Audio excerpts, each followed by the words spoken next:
अस्सलाम वालेकुम नाजरीन, मैं नाज सहतो हूँ और आप देख रहे हैं मेरा यूट्यूब चैनल नैरेटिव विथ नाज सहतो।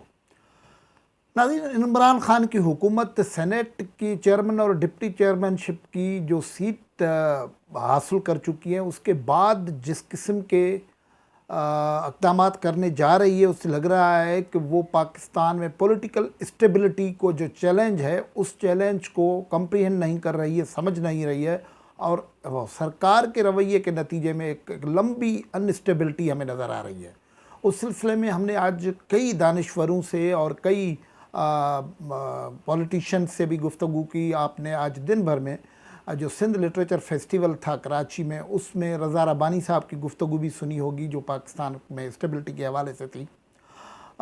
उनके ख़यालात में ये एक बात ये ज़ाहिर होके आ गई है कि पाकिस्तान में एक पॉलिटिकल स्टेबिलिटी का एक बहुत बड़ा क्राइसिस अगले दिनों में आ रहा है। उसका इजहार आज यूँ भी हुआ है कि गुज़श्ता शाम को जब इमरान खान के टीम के दो खिलाड़ी शिबली फराज साहब और फवाद चौधरी साहब प्रेस कॉन्फ्रेंस करने आए, तो उन्होंने एक ऐसी अपोजिशन को ऑफ़र की है जिसका ऑफ़र ज़ाहिर है उनको पता है कि ये इस हालत में कोई ऑफ़र तस्लीम नहीं की जाएगी, लेकिन उससे भी आगे ये है कि उससे अपोजिशन को ज़्यादा इश्तियाल मिल सकता है, इश्तियाल में अपोजिशन आ सकती है, और जो पाकिस्तान की स्टेबिलिटी है, पॉलिटिकल स्टेबिलिटी है, वो दाव पे लग सकती है। गुफ्तगू इस हवाले से करेंगे, लेकिन गुफ्तगू को आगे बढ़ाएं तो उससे पहले आपने अगर ये यूट्यूब चैनल सब्सक्राइब नहीं किया है तो इसको सब्सक्राइब करें और फिर व्लॉग्स देखें, और आपको पसंद आते हैं तो ज़रूर शेयर करें और लाइक भी करें।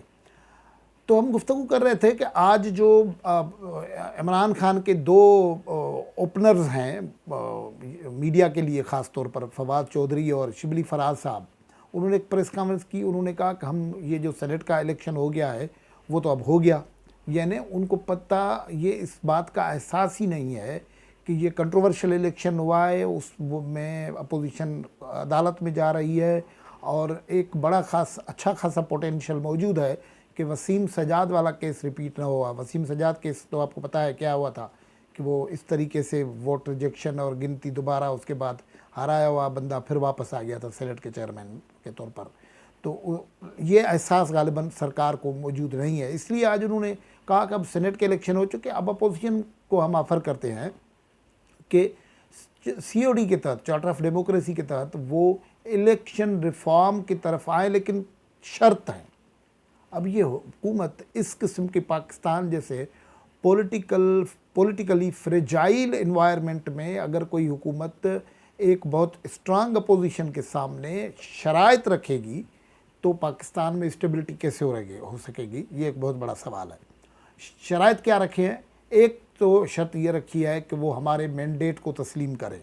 गोया उनको भी एक कंसर्न लगा हुआ है कि ये मैंडेट तस्लीम नहीं किया जा रहा है, ये किसी वक्त भी हमको उड़ा सकते हैं, तो अब उनसे कमिटमेंट चाह रहे हैं, एक बात। दूसरी बात ये चाह रहे हैं कि ये NRO के सिलसिले में, अपने केसेस के सिलसिले में, NRO लफ्ज़ नहीं इस्तेमाल कर रहे हैं, वो कह रहे हैं कि अपने अपोजिशन के लीडर्स के ख़िलाफ़ जो केसेस हैं वो उस सिलसिले में बात नहीं करेंगे।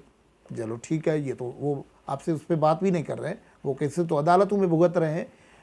ये जब बात आप करते हैं तो फिर ये नैरेटिव ज़्यादा पुख्ता हो जाता है, ज़्यादा स्ट्रांग हो जाता है कि केसेस तो अदालत में चलने हैं ना, आप कैसे किसी को खातरी दे सकते हैं कि हम केस ख़त्म कर लेंगे या केस से आपकी जान छुड़ा देंगे? ये तो अब ऐसा नहीं है। आप खुद कह रहे हैं केसेस हमने दाखिल नहीं किए हैं, अपोजिशन ने किए हुए हैं, वो अदालतों में भुगत रहे हैं, कई लोग अंदर हैं, जेल में हैं, कई को सज़ा हो चुकी है, कई लोग ज़मानतों पे हैं। तो आप कहते हैं केसों पे बात न करें, तो आपसे वो तो कभी बरमला अपोजिशन तो केसेस पे बात करती भी नहीं, लेकिन आप इससे दो तासुर दे रहे हैं कि अदलिया के सिलसिले में आप एक ऐसा तासुर पैदा कर रहे हैं जो आज़ाद अदलिया के तस्वुर के बिल्कुल ही ख़िलाफ़ है, और वो आप पैदा कर रहे हैं, यानी हुकूमत पैदा कर रही है। दूसरा, ख़ुद जो आपके इदारे हैं जो हुकूमत के तले हैं, जिनके मुतल्लिक़ पहले ही न सिर्फ अपोजिशन बल्कि आम शहरी का भी तासुर यह है कि उनको पॉलिटिकल इंजीनियरिंग और पॉलिटिकल विक्टिमाइजेशन के टूल के तौर पर इस्तेमाल किया जा रहा है, वो आपकी बातचीत उस बात की तस्दीक करती है कि आप उस तरीके से इन इदारों को इस्तेमाल कर रहे हैं। वरना ये क्या बात हुई कि हम आपसे बातचीत किस पे करेंगे? बातचीत उन्होंने कहा है कि हम बातचीत करेंगे इलेक्शन रिफॉर्म में। इलेक्शन रिफॉर्म्स में बात के लिए ये शराइत कहाँ से बीच में आ जाती हैं?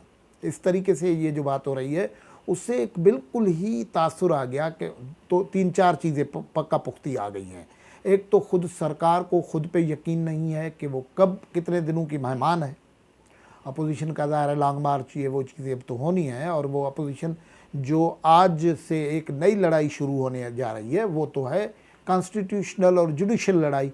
जो सेनेट के इलेक्शन के सिलसिले में जो कुछ हुआ है, मुजफ्फर शाह की तरफ से जो प्रिजाइडिंग अफसर थे, जो वोट रिजेक्ट किए गए हैं, उनको तो अदलिया में वो जा रहे हैं चैलेंज करने, इस्लामाबाद हाई कोर्ट में चैलेंज करने जाएंगे। वहाँ से क्या फ़ैसला आता है वो तो अलग कहानी है। लेकिन आप उससे लंबी ऐसी सोच रहे हैं कि जिसमें आपकी इनसिक्योरिटी ज़ाहिर होती है, आपकी जो इदारों के ऊपर पॉलिटिकल जो यूजेज है वो ज़ाहिर होता है, और फिर अदलिया की इंडिपेंडेंस पे आपका यकीन नहीं है वो ज़ाहिर होता है। ये अगर ये सारी सूरत हाल मौजूद हैं जो जिनका ज़िक्र आप कर रहे हैं, जो एक तरीके से आप शराइत मनवा के अपोजिशन से जो ऑफ़र कर रहे हैं, अब पता नहीं अपोजिशन इस पे क्या फार्मली रिस्पॉन्ड करेगा।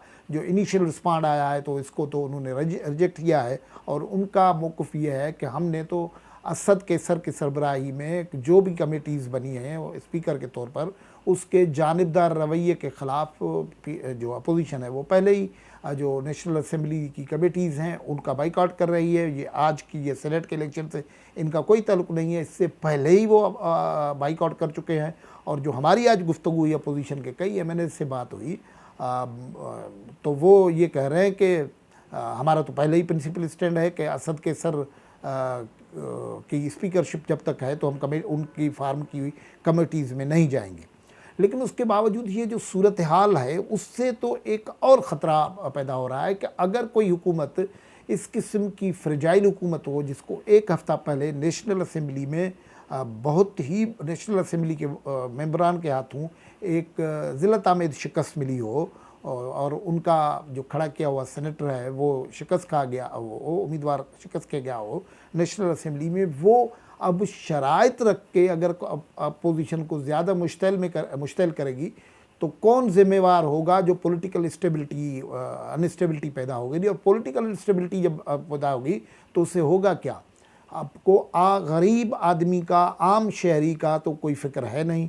अगर इनस्टेबिलिटी आ जाती है तो इन्फ्लेशन बढ़ना है, जो प्रोजेक्ट्स हैं वो रुक जाते हैं, काम रुक जाता है, उससे सूरत हाल ये होती है कि महंगाई में इजाफा होता है, इकानमी बैठ जाती है। तो ये ऐसी चीज़ें हैं जिनकी सज़ा भुगतेगा तो अब आम आदमी।